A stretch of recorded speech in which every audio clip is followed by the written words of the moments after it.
And now joining us to discuss the Iranian community's take on the nuclear talks, as well as the strategy of the regime when it comes to these negotiations, is Mona Jafarian, the founder of Femme Azadi and a leading activist in France against the Islamic Republic. Mona, thank you so much for joining us today. Just to start, can you tell us how you see the nuclear talks so far? Is the U.S. making a mistake to even negotiate with the Islamic Republic?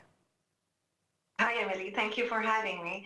You know, as an Iranian, and like a lot of my compatriots, we see all this talk with a lot of skepticism because, you know, for decades now, the West is trying to negotiate with the Islamic Republic. And for us, something is sure that they didn't understand the DNA of this regime. Like when Khamenei and all the Islamic Republic are chanting like death to America or death to Israel, these are not just slogans. It's really an ideology. And the regime is just trying to buy time for now. You know, they're not seeking for peace. Khamenei is really on the brink, and he needs Trump to save him now. And for 4 decades now, we just see the Western country saving an Islamist, a terrorist regime that wants to destroy them. For us, Iranian, that's very hard to understand. And you know what?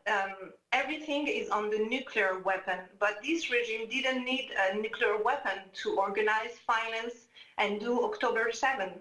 They didn't even need this nuclear weapon to organize all the terrorist attack on the European soil.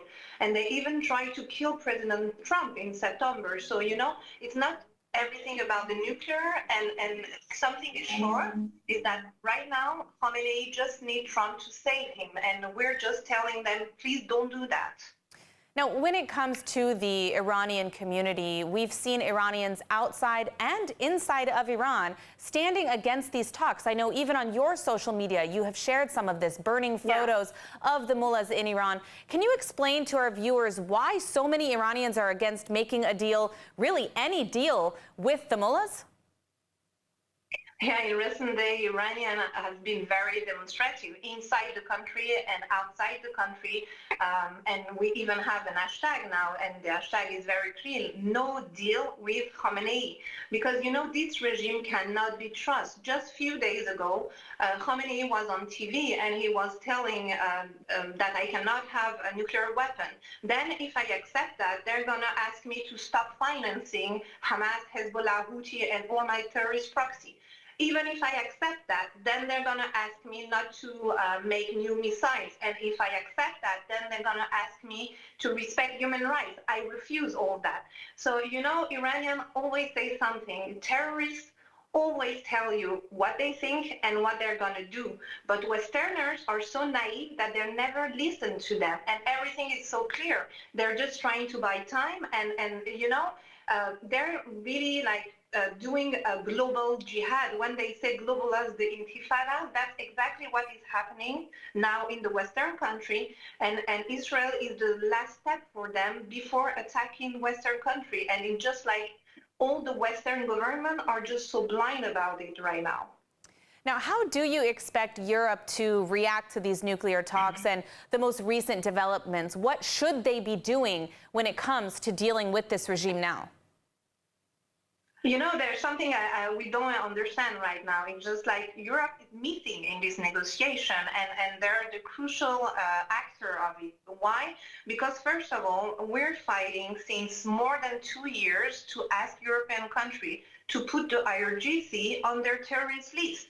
And even with all the terror attacks that occur on the European soil, they never accepted to do that. And the second thing that is very important for us is that UK, Germany, and France are still in the Obama deal. So they are the 3 only countries that can put the snapback on the regime, and the snapback means a maximum sanction in the UN without the possibility for the Khamenei allies to put a veto. That means that you can literally put all the sanction, and this sanction is going to put this regime down. So they have this power now in their hands, but they're not using it. And last week, Marco Rubio asked at the television during an interview, they asked France, Germany, and UK to do it. But for now, they're still like deaf deaf and blind about all the demand that we're doing. Well, let's hope that they can get it together and crack down on the IRGC and the terrorist activities of this regime. Unfortunately, we are out of time, but I want to thank you for shedding some light on the Iranian perspective on these nuclear talks. Thank you so much, Mona Jafarian. Thank you, Emily.